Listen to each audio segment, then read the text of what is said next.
오늘은 하박국서에 나온 우리 세 번째 메시지를 같이 한번 나눠보기를 원합니다. 하박국서는 총 3장으로 기록이 되어 있는 짧은 이 구약의 소선지서입니다. 이 구조를 보면 우리가 말씀을 이해하는 데 매우 도움이 되는데, 이 짧은 이 하박국서는 하나님의 그 통치 방식, 하나님이 온 세계를 어떻게 다스리시는가에 대한 경영 방식, 신학적으로 말하면 신정론에 관한 질문을 하고 있습니다. 우리가 주변에서 이런 사람들을 많이 경험하게 될 거예요. 큰 환난과 어려움을, 고통을 경험하는 사람들은 신앙이 흔들리게 됩니다. 왜 하나님은 내가 이렇게 부르짖는데 나의 기도에 침묵하시는가? 또 하나님은 살아계시다면 어떻게 해서 악인들은 번성하는데 선인들은 고통을 당할 수 있는가? 세 번째는 하나님은 살아계시는가? 너무나 불의하고 일어나지 말아야 될 일들을 참상을 바라보면서 하나님이 없는 것 같은 그런 의심이 들 때가 우리 안에 있는 거죠. 이거를 신학적으로 한마디로 말하면 신정론이다라고 표현합니다. 그런데 이런 질문을 가지고 하나님 앞에 나아가는 것이 죄가 아니라는 거예요. 오히려 질문이 없고 자기의 신앙은 문제없다라고 이야기하는 것이 화석화된 신앙이고 박물관적인 신앙이지, 우리의 영적인 생명이 우리의 내면의 세계에 있다면, 물과 성령으로 거듭난 사람들이라면 반드시 역동적이고 살아있고, 아프면 아프다, 슬프면 슬프다, 나 힘들면 힘들다라고 하나님 앞에 탄원하고 탄식할 수 있는 거죠. 이것은 감정적인 문제일 뿐 의지적으로 내가 하나님을 거역하고 불순종하고 반역하려는 게 아니에요. 감정은 옳고 틀린 게 없는 거예요. 힘들다라는 하나의 우리의 내면의 고백에 불과한 거죠. 그러나 이런 의심하는 과정 가운데 참되고 살아계신 성경적이고 인격적인 하나님을 만나서 내 신앙이 회복될 수만 있다면 나는 과거보다 훨씬 더 도약하게 될 것이고 영적으로 성장한 모습으로 주님 앞에 사슴처럼 뛰어다닐 거예요. 따라서 우리 사람들이 생각하는 것처럼 인본주의적인 사람들과 무신론자들과 회의론자들처럼 기독교의 신앙에 있어서 이 고통이라는 것이 반드시 세상 사람들이 보기처럼 악한 것이 아니다. 하나님은 그 악을 선용하셔서 더 큰 하나님의 계획을 이루기 위한 계획을 갖고 있다. 하박국은 세 가지를 질문합니다. 하나님 앞에 이 질문할 때 하나님은 하박국의 질문에 응답하시죠. 또 두 번째 2장에서도 하박국은 하나님의 존재에 대해서 의심을 하고 질문합니다. 하나님은 침묵하는 것이 아니라 여전히 일하시고 살아계셔서 활동하고 계신다라고 하나님이 응답하시죠. 세 번째 하나님 앞에 신정론적인 질문을 했을 때 하박국은 그때 이제 하나님 앞에 질문하려는 것을 멈추고 시긴 온옷에 맞춘 노래, 어떤 음악의 형식을 빌어서 하나님의 높음과 자신의 낮아짐을 찬송하는 것으로 이 에필로그가 끝나는 것을 보게 됩니다. 무엇을 말하는 거예요? 시작은 그랬지만 반드시 우리 끝은 하나님을 만나고 내 영혼이 갱신이 되고 하나님의 그 신비로운 그 이해, 그 신비롭고 그 놀라운 구원의 계획을 깨닫게 되고 하나님을 신실하게 신뢰할 수 있다라는 거죠. 그게 저와 여러분의 삶이기도 한 거예요. 밀레니얼 Z세대 트렌드 2021이라는 책을 한번 보았습니다. 이 책에는 그렇게 우리 시대를 규정하고 있더라고요. 40, 50대의 시대는 세월이 40, 50대의 우리 사람들의 시대에는 사회적인 이슈가 키워드가 뭐였냐면 정의였대요. 저스티스. 그래서 얼마나 민주화를 요구했고 이 사회가 이 어떤 독재가 아니라 이 정의로운 나라가 되기 위해서 많은 우리 민주주의에 헌신한 투사들이 이 사회를 변화시키기 위해서 얼마나 많이 노력했어요. 그거를 부정하면 안 되죠. 침묵한 사람이 문제지. 굉장히 노력을 많이 했습니다. 오늘날 이렇게 우리가 이런 나라에 살고 있는 것도 어떻게 보면 그들의 헌신이 아니고서는 불가능했죠. 문제는 그 이후예요. 민주화를 이루고 나니까 정의로운 사회를 요구했지만 정작 자신의 삶은 정의롭지 못한 거예요. 그래서 내로남불이 일어나고 이들은 또 어느덧 청년의 때를 지나서 기성세대가 돼버리고 또 다른 젊은 세대들인 20, 30대에 의해서 이 주적이 되는 거죠. 나쁜 말로 하면. 제 말이 아니라 이 책에 나온 내용입니다. 여러분, 20, 30대 요즘에 우리나라의 키워드는 이준석 씨가 돌풍을 일으키는 걸 보면 알고 있듯이 온 국민들이, 젊은이들이 사회 주력이 된 20, 30대의 키워드는 공정입니다. 민주화 세력이 공정하지 못했고 페어플레이를 하지 못했고, 그러니까 이 젊은 세대들이 살아갈 수 없게끔 헬조선이나 흑수저론이 나올 정도로 반칙과 아주 비합법적인 방법들이 횡행한 거죠. 그런데 이제 이들이 잘, 개혁은 좋은데 이들이 잘 기성세대와 화합하고 또 우리 실버 세대들을 다 아우르면서 또 새로운 변화의 주체가 될 때만 사실은 진정한 공정한 사회가 이루어지는 거지. 이들도 또한 연약한 인간이기 때문에 사실은 옆에서 기도가 돼요. 주님, 정말 또 이 나라가, 사회가 또 분열되고 또 어지러워지지 않도록 정말 공정한 사회가 될 수 있도록 하나님 축복해 주십시오. 우리가 그렇게 기도해야 되는 거죠. 사실은 엄밀한 의미에서 사람의 내면의 세계 안에는 선이 없습니다. 다 고무줄 개념이고 내로남불 형식이지. 그렇기 때문에 어떤 누가 권력을 갖더라도 그 절대 권력은 절대 불패할 수밖에 없는 거예요. 어떻게 보면 이 성경이, 복음과 십자가만이 우리의 정의롭지 못한 사회, 공정하지 못한 이 사회를 통일하고 완성하신 예수님의 또 구원의 능력이 있기 때문에 성경은 3장 28절에서 갈라디아서 이렇게 말해요. 너희는 유대인이나 헬라인이나 종이나 자유인이나 남자나 여자나 다 그리스도 예수 안에서 하나이다. 얼마나 죄 문제가 해결된 우리의 삶을 예수님께서 이렇게 표현하고 있는 거죠. 이런 십자가 아래에서만 진정한 정의와 공의가 이루어질 수 있는 거지, 나 또한 개혁의 대상이 될 수 있기 때문에 그런 거예요.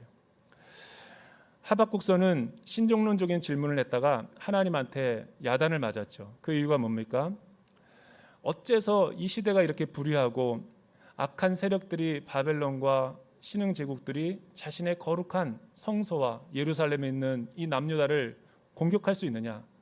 어떻게 우리 하나님의 의인들이 이렇게 불의한 일을 당할 수 있느냐라고 말했지만, 하나님의 그 질문에 대한 대답은 그거였어요. 너희들이 바벨론보다 결코 선하지 않다.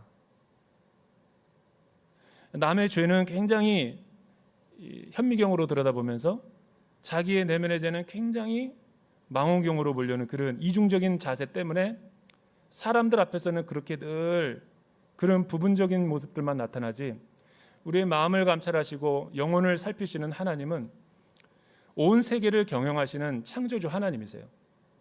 따라서 부분적으로 보고 유한한 존재인 우리는 그 단면만을 볼 때는 불의하고 도저히 받아들일 수 없는 상황이라고 하지만, 하나님은 퍼즐 전체를 놓고 보기 때문에 그분의 하시는 일은 완전하시고 공의로우시고 선하고 의로우시다라고 이야기해야 되는 거죠. 이 시대는 너무나 혼란하고 어려운 시대였어요. 특별히 하박국 시대의 커다란 문제는 뭐였냐면 세계가 급변했다라는 거예요. 아수르에 의해서 북이스라엘이 10개 지파가 멸망당하는 것을 눈으로 남유다는 봐야 됐고, 이것에 놀란 남유다는 아주 하나님을 사랑했던 요아스 왕을 폐위하고 이 전복 세력이 나타나가지고 애굽을 친애굽 정책을 펼침으로 인해서 아수르로부터 보호를 받고자 했죠. 그런데 친애굽 정책을 폈는데 바로 왕 그 느고가 요아스를 폐위시키라고 그러고 대신 내가 조종할 수 있는 왕 여호야김을 세울 때만이 내가 너희를 도울 수 있다 이렇게 얘기하죠. 그래서 그렇게 했을 때 애굽에 의해서 남유다는 보호를 받게 됐어요. 많은 선지자들이 비난했습니다. 하나님이 기뻐하지 않는 방식이라고. 그러나 악인들이 득세해서 그 일을 정치적으로 만들어 버린 거예요. 그런데 놀라운 사실은 위협하던 아수르가 무너졌다라는 거예요. 신흥 바벨론이 일어나서 더 강력한 세력이 아수르를 무너뜨리고 자디기들에게 왕강이 거부됐던 바벨론을 애굽을 침략해서 무너뜨리고 그 애굽의 호의적인 자세를 베풀었던 남유다를 포위하고 완전히 공략해서 절체절명의 위기 가운데 만들어버린 거예요. 여러분, 이 정치적으로 세계사적으로 일어나는 이 일을 하박국이 너무나 가슴이 심장이 뛰는 마음으로 하나님 앞에 부르짖고 기도하는 거예요. 왜? 어째서? 왜 악인들이 득세하고 선인들이 이렇게 피해를 봐야 되느냐는 거예요. 저 바벨론이 어떤 민족인데 저 민족이 이 거룩한 성소를 침공하느냐라는 거예요. 있을 수 없다라는 거예요. 하나님 앞에 묻고 따졌죠. 그랬더니 하나님은 그렇게 말씀하시는 거예요. 내가 너에게 보여준 이 묵수를 나는 나의 때에 이룰 것이다. 오직 의인은 믿음으로 말미암아 살아야 된다라고만 말씀하시는 거예요. 그 말이 무슨 말이에요? 우리의 보는 눈은 한계가 있다라는 거예요. 우리의 의는 다 누더기 옷과 같은 거예요. 거룩하고 정결하고 깨끗한 척만 하고 있지 우리의 내면 안에 하나님의 사랑과 어떤 하나님의 뜻이 없고 다 나중심적인 신앙생활을 하고 있기 때문에 하나님은 하나님의 통치 방식에 의해서 이스라엘을 무너뜨리고자 했던 거죠. 다시 심고 뽑고 다시 재건하고자 했던 계획을 갖고 있었던 거예요. 여러분, 하나님의 때와 나의 시간이 틀릴 때가 있어요. 내가 기도로 요구하는 것이 안 들어지는 게 아니라 하나님이 노로 응답하실 때가 있다라는 거예요. 하나님이 노라고 얘기하는 것을 자기가 자꾸만 그거를 예스라고 하면서 강행하는 것은 심판받을 수 있게 되는 거예요. 하나님은 공의로우시고 정의로우신 하나님인 거죠. 오늘날 왜 많은 사람들이 하나님이 선하시고 의로우시고 또 공의로우신 분이라면 왜 이 세상에 이렇게 악한 일들이 많이 일어납니까? 라고 질문합니다. 제가 아는 어떤 사람도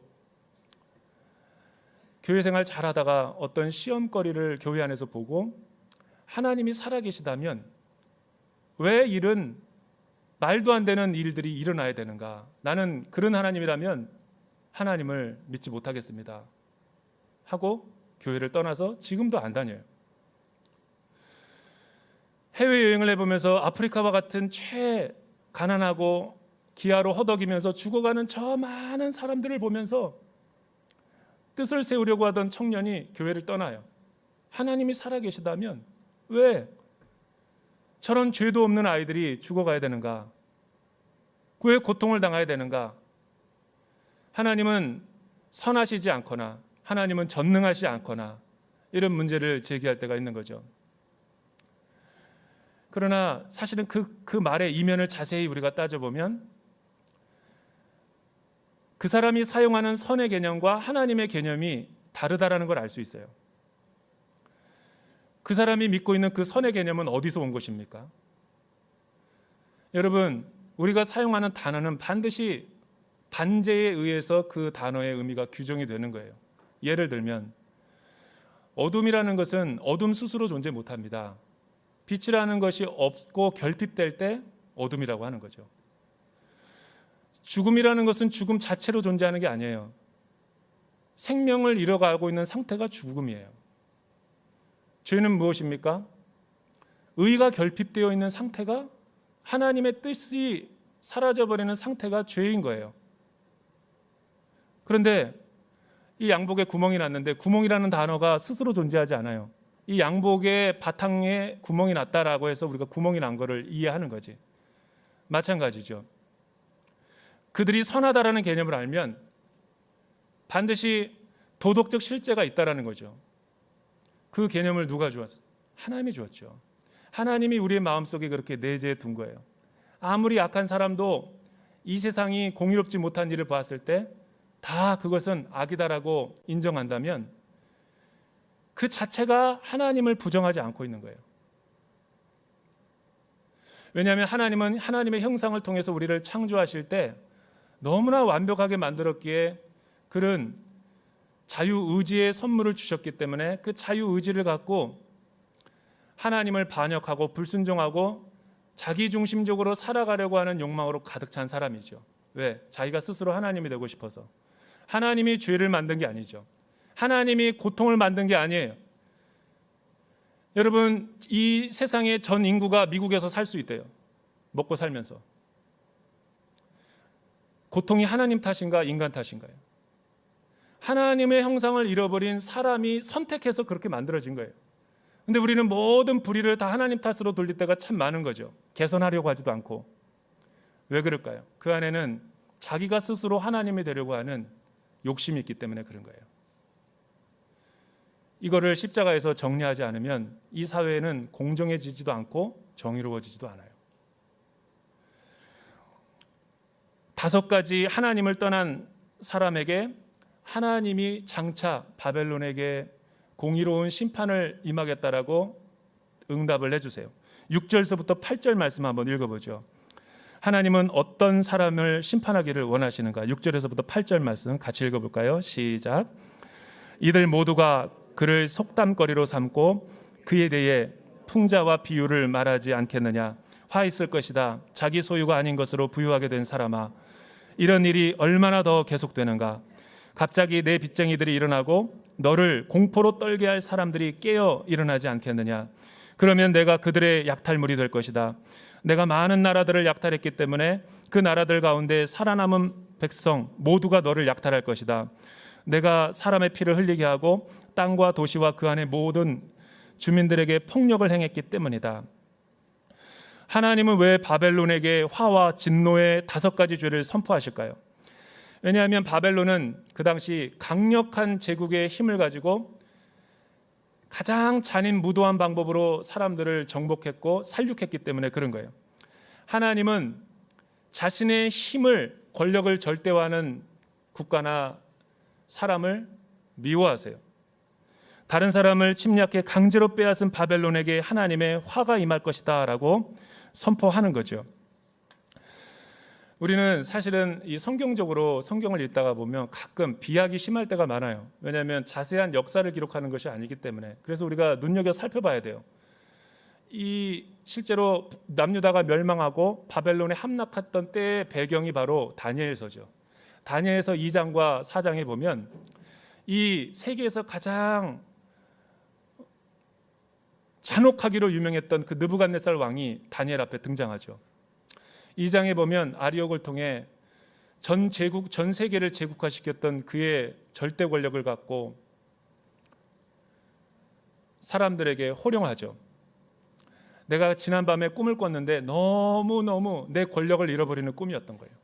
불안하고 두려워서 전 세계에 있는 술사와 박사들과 지혜자들을 다 모아가지고 아리옥에게 나는 꿈 얘기를 안 해줄 거다. 내 꿈을 마치고 심지어는 해석을 못하면 다 풀무불이나 사자굴에 집어넣을 것이다. 기회도 안 주고 시간도 안 주고 다짜고짜 이렇게 말하는 무소 권력을 행하는 그 사람은 누구예요? 그게 바로 권력이라는 거예요.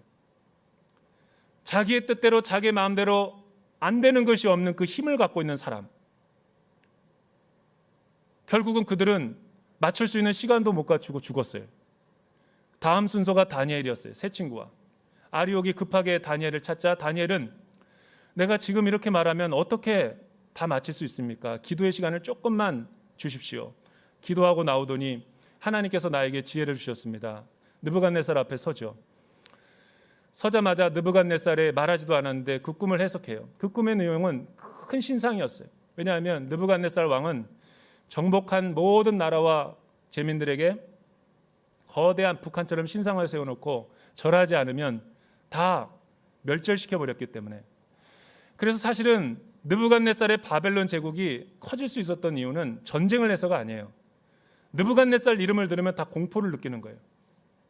그래서 다 주권을 넣어준 거죠. 이양한 거죠. 그리고 신상을 세워놓은 거예요. 보여주기식이죠. 오늘 북한이 그거를 본따서 하고 있잖아요. 그런데 이 거대한 신상을 내가 하나님 앞에 기도했는데 봤는데 청동으로 돼 있고 은으로 돼 있고 넓적다리는 노수로 돼 있고 다리는 철로 돼 있고 반은 진흙으로 돼 있는데 굉장히 강해 보였다라는 거예요.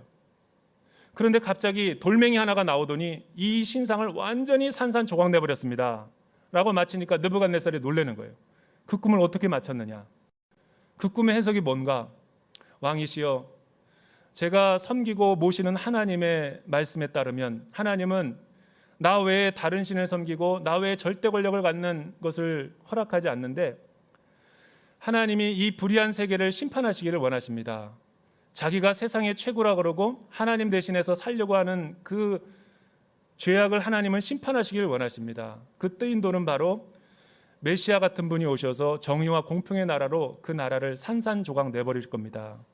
그때 느부갓네살이 부들부들 떨면서 다니엘에게 무릎을 꿇죠. 너가 오늘부터 느부갓네살 대신에 총리다.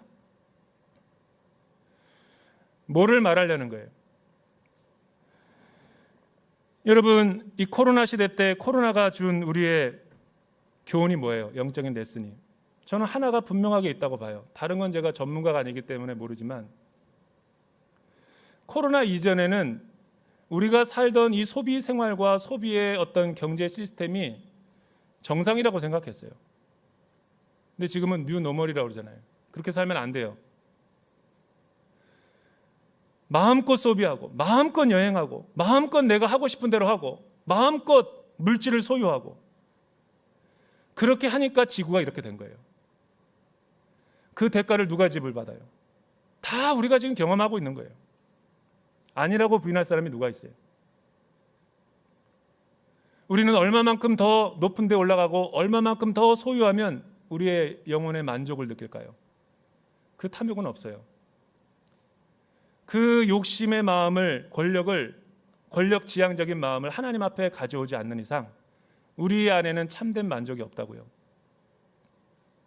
왜 사람들이 그렇게 권력을 추구하는 줄 아세요? 두렵기 때문에 그런 거예요. 이 물질이 아니면 나를 노후를 보장이 못할 것 같고 이 자유가 아니면 나의 성취감을 못 느낄 것 같고 내 자녀가 이런 좋은 대학 못 들어가면 내 얼굴에 명예가 사라질 것 같고 두려운 거예요. 그런데 여러분, 두려운 모습, 있는 모습 그대로 십자가 앞에 나가야 돼요. 직면해야 된다고요.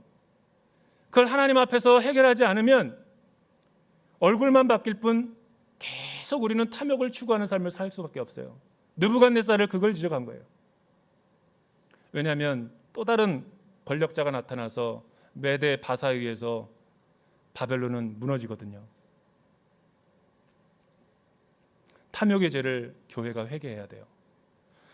두 번째는 9절서부터 11절의 말씀인데 다른 사람의 소유를 부당하게 빼앗은 바벨론에 화가 임할 것이다.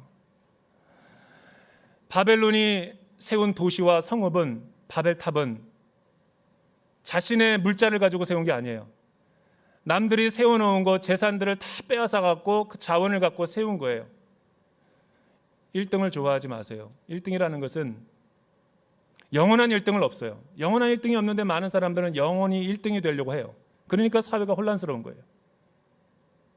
부르심대로 살면 되는 거예요. 이게 다 누구 거예요? 다른 사람을 희생해서 얻은 거예요. MZ세대에 의하면 재택근무하니까 너무 좋대요. 직장 안 가니까. 왜? 2차, 3차 회식이 없어지니까. 과거에 코로나가 오기 전에는 상사가 자꾸만 불러내가지고 2차, 3차 가기도 싫은 거 술 먹이면서 노래 부르라고 그러고 군기 잡고 막 그러면서 힘들었대요. 자기 개발할 시간도 없고. 여러분 20, 30대는 그런 거 정말 싫어합니다. 그리고 듣는 이야기가 뭐예요? 라떼 호스라고 얘기하죠. 나 때는 말이야 라떼는 말이야 그러면서 꼰대라고 하죠. 젊은 세대들은 그렇게 생각하는 거예요. 왜? 젊은 세대들이 그렇게 해서 열심히 피땀 흘려서 실적을 내가지고 상사에 보고하면 상사는 중간 리더가 그걸 가로채죠. 그리고 자기 실적이냐. 나는 직장을 안 다녀봤기 때문에 직장에 어떤 음모가 일어나는지 몰라요. 근데 제가 신방할 때 들은 거예요. 억울하다라는 거예요. 왜? 밤새서 코피 터지게 일해서 야근해서 했더니 중간 상사가 가로채고 자기가 승진하더래. 그래서 사람은 정치를 좋아하는 거예요. 정말 정직하게 사는 사람들은 늘 당해. 올라가지도 못하고. 하나님이 기뻐하지 않는다라는 거죠. 하나님이 기뻐하지 않는 거예요. 하나님이 기뻐하지 않는 방식이라는 거예요. 남의 아이디어와 남의 것들을 가로채는 거 하나님이 심판하세요. 세 번째는 12절서부터 14절에 보면 바벨론은 다른 사람들을 죽이고 살인과 약탈을 일삼는 죄를 저질렀다라는 거예요. 하나님은 그들을 화가 임할 것이라고 선포하고 있습니다. 나중에 여러분 그 피해자들이 그 권력의 자리에서 그 사람이 내려오잖아요. 다 증언할 거예요. 그래서 지금 풍자 비유적으로 얘기하는 거예요. 바벨론이 지은 느부갓네살이 지은 모든 성읍과 도시와 벽돌과 나무 기둥들이 나중에 바벨론을 심판할 거라는 거죠. 역사는 감춰지는 것이 없기 때문에 그런 거예요.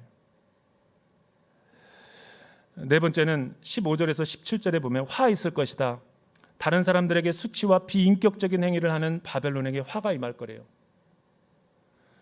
여러분 어떤 수치와 부조리한 일들을 바벨론이 저지른 거예요.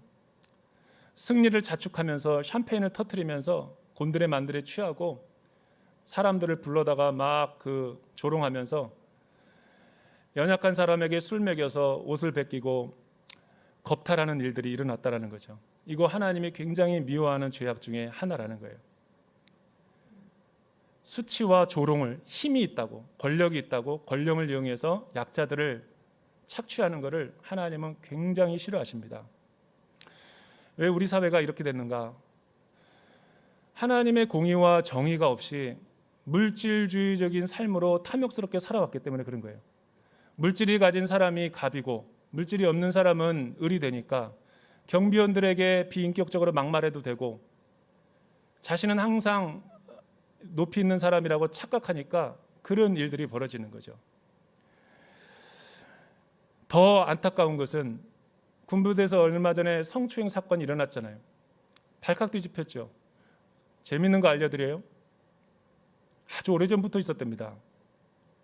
왜 그런 게 드러나지 않을까요? 수면 위로. 다 보고를 묵살했기 때문에 그런 거예요. 약자가 힘들고 아프다 그러는데 들어주지 않는 거예요. 왜? 자기의 승진을 위해서. 이거를 하나님이 심판하시겠다라는 거예요. 여러분 하나님은 공의와 정의의 하나님, 하나님의 나라의 주가 되시는 거예요. 그분의 나라가 임할 때는 이런 모든 종말론적인 심판이 임할 거라고 이야기하는 거예요. 문제는 이 바벨론이 누구냐라는 거예요. 나라는 거예요. 느부갓네살이 이런 심판을 받는 게 아니라 내 모습이 그랬던 거예요. 항상 사람들이 듣지 말아야 될 이야기가 뭐냐면 나는 항상 피해자래. 상대방은 가해자고. 그렇지 않아요. 그건 고무줄 개념이에요. 나 또한 누군가의 그런 가해자인 거예요. 가해자이면서 피해자인 거예요. 그래서 이 마음을 가슴을 찢고 십자가 앞에서 떼굴떼굴 구르며 회개해야 되는 거예요. 이 코로나 기간은 그거를 우리에게 메시지로 주는 거죠. 마지막 다섯 번째는 18절에서부터 20절 화 있을 것이다 바벨론아. 왜요? 이 바벨론은 자기를 우상 숭배할 뿐만 아니라 우상 신상을 갖다 놓고 다른 사람들에게 절하게 하면서 다른 사람들에게 강요했기 때문에 그 말 못하는 신, 사람이 나무와 철로 만든 생기가 없고 인격적이지 않은 그런 거짓된 신에다가 자신의 운명을 갖다가 빌었기 때문에 하나님은 그거를 끔찍히 싫어하시면서 죄악이라고 선포하시는 거죠. 이게 바로 권력에 대한 집착이고 우리의 우상의 모습을 보여주는 거 아니겠습니까? 최근에 읽은 책 가운데 하나가 유발 하라리가 쓴 사피엔스. 유발 하라리는 제가 보기에는 개인적으로 그는 이스라엘 사람이에요. 유대인. 근데 나이도 많지도 않은데 되게 젊은데 옥스퍼드에서 중세에 대해서 연구를 하는데 굉장합니다. 지금 현존하는 세상의 사람들 가운데 가장 우리 시대를 정확하게 예측해요. 그러니까 그 사람이 말을 다 귀 기울이죠. 이미 코로나가 오기 전에 사피엔스라는 책을 써서 상당한 반향을 일으켰어요. 나는 사피엔스라는 것을 학교 다닐 때 암기식으로만 외워가지고 사실은 나는 호모 사피엔스라고만 외웠지 그게 무슨 학명의 의미가 있는지 몰랐거든요. 근데 그 사람이 가르쳐 주더라고요. 사피엔스는 지혜로운, 슬기로운, 현존하는 우리의 인류의 모습을 학문적으로 규정한 게 호모 사피엔스인 거예요. 호모는 인간.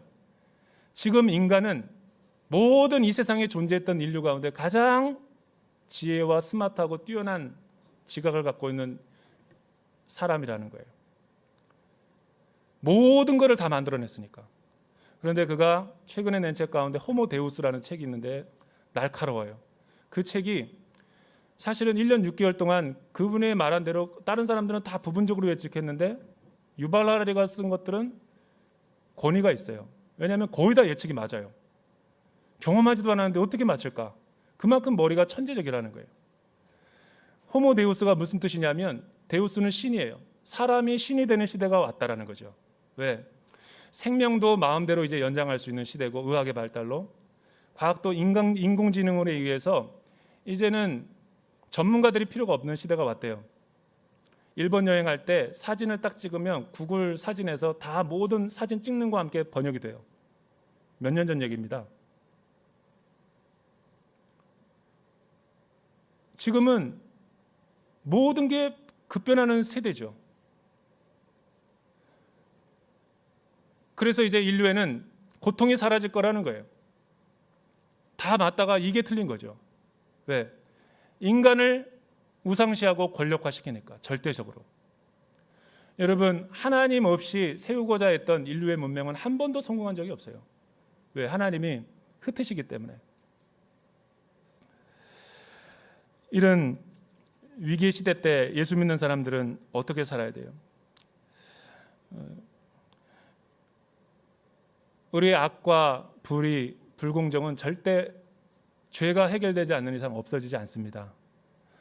예수 믿는 사람들은 이 세상 속에 살면서 십자가 앞에서 나의 죄악을 돌아보면서 철저하게 정결하고 거룩하게 구별된 인생을 살아야 되고, 또 특별히 다니엘처럼 주님이 오시는 시대를 대비하고 준비하면서 깨어 기도하는, 그래서 주만 바라보면 사람이 되어야 되는 거예요. 그래서 하박국서가 끝나는 게 뭐냐면 하나님은 여전히 성전에 계시다라는 거예요. 이 세상이 아무리 돌아가도 역사의 주관자는 수레바퀴는 하나님이 돌리시는 거고, 하나님을 바라보고 하나님을 신실하게 의지하며 나아가는 믿음의 사람이 승리한다라는 걸 보여주는 거죠. 저와 여러분이 그렇게 승리하는 믿음의 사람들이 되기를 주님의 이름으로 축복합니다. 기도하겠습니다. 사랑하는 주님, 하나님은 오늘도 살아계시며 역사하시며 우리와 동행하시는 하나님이십니다. 아무리 세상이 변하고 세상이 요동친다 할지라도 역사의 주관자는 하나님이심을 믿고 하나님의 절대 주권을 신뢰하며 선하고 공의로우신 하나님의 주권을 바라보게 하여 주시옵소서. 예수님의 이름으로 기도드립니다.